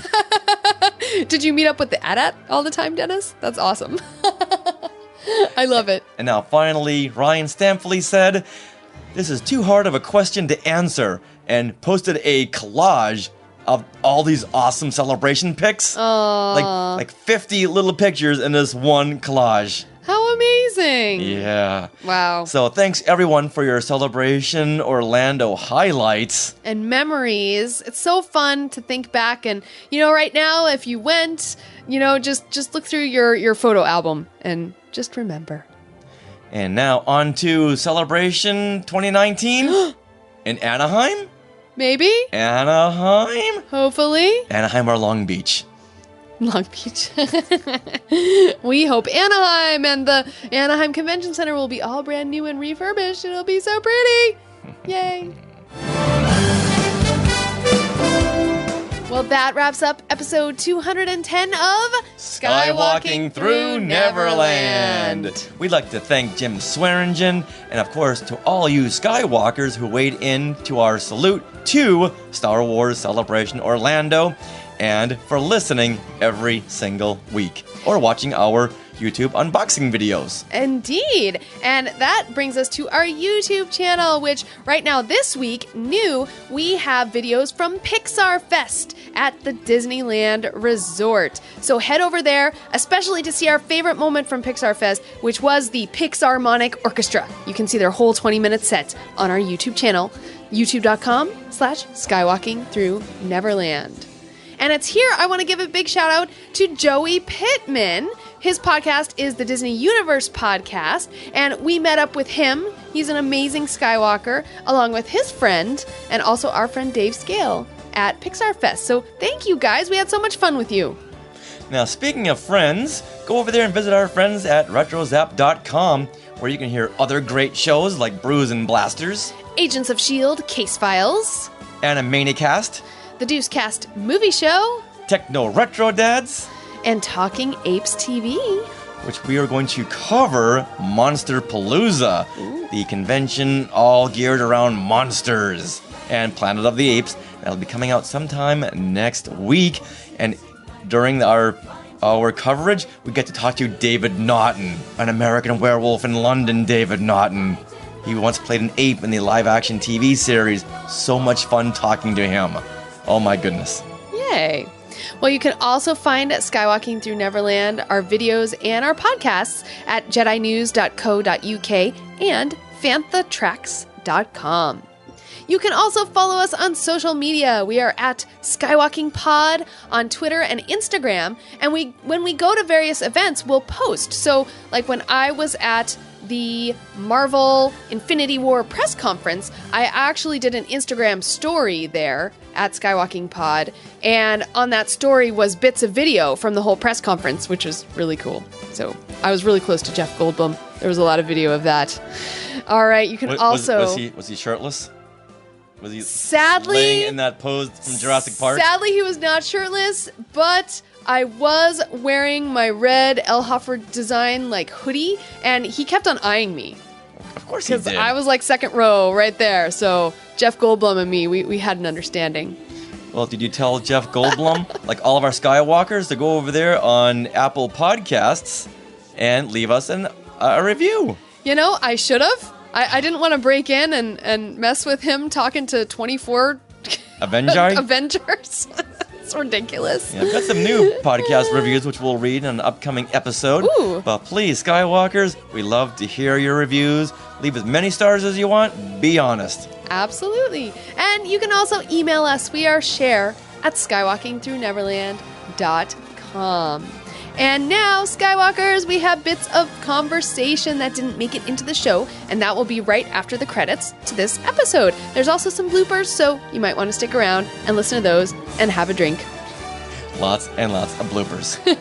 All right, Skywalkers, well, stay tuned to Skywalking Through Neverland because we have so much great stuff coming your way, like the Infinity War press conference and review show. Mm-hmm. Lots and lots of solo stuff coming up, including a review of Solo Must Die, a musical parody that's being held right here in Los Angeles. So, Skywalkers, stay tuned and always remember... Neverland on Alderaan. Some imagination, huh?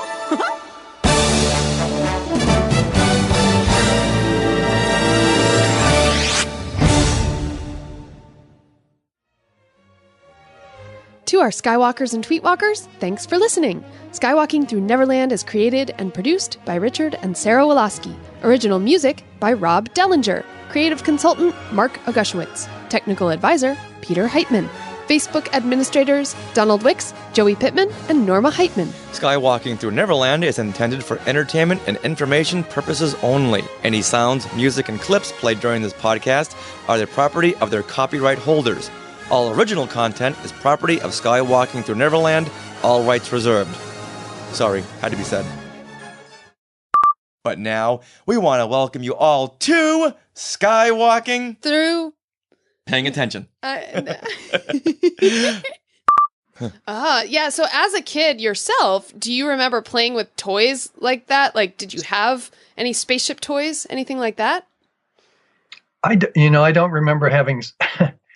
I grew up in the 40s and 50s, so space was not probably as prevalent a storyline.